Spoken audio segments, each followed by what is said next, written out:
Hello সবাই রে, সবাই কেমন আছো? অনেক যুগ পর আমি আরেকটা ভিডিও নিয়ে আইছি তোমার সাথে। তো আমার সাজগোজ দেখা বুঝতেই পারতেছো যে আমি যে কোনো একটা ওকেশনে আইছি। তো আজকে হচ্ছে আমার ননদের আশীর্বাদ। বাই দ্য ওয়ে, আমার লুকটা কেমন হয়েছে অবশ্যই কিন্তু সবাই কমেন্ট করে জানাইবা যে আমার আজকে কেমন লাগতেছে। তারপর এখানে আশীর্বাদ শুরু হয়ে গেছে আর যেহেতু প্রচণ্ড মানুষ আসিল, সামনের থেকে ভিডিও করণটা একদমই পসিবল হয়েছে না। আমি একটা সাইডে দাঁড়ায় সেটা অল্প একটু ক্লিপ নিতে পারছি।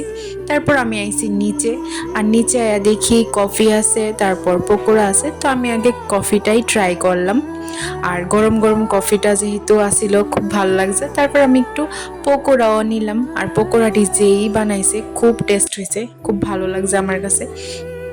তারপর উপরে গেছি পকোড়া খাইয়া। উপরে যাওয়ার পরে কিন্তু আমরা মিষ্টিও দেওয়া হয়েছে, যদিও আমি এইসব ক্লিপ লইছি না কারণ আমার সত্যি লজ্জা লাগে। ছোট্ট মোট্ট কতটা ভিডিও করে রাখছি যাতে তোমরা লোকে শেয়ার করতে পারি, তার লেগে। আর এই যে দেখতেছো আমার বোন, আমার কাকি শাশুড়ি কিন্তু আমার বোনের ননাস। তো এই সূত্রে আমার বোনেরও এখানে নিমন্ত্রণ আছিল। তো আমার বোনও এখানে আইছে, আর আমরা আগের থেকেই প্ল্যান করে রাখছিলাম যে তাই আইলে আমরা একসাথেই খাওয়া দাওয়া করুম।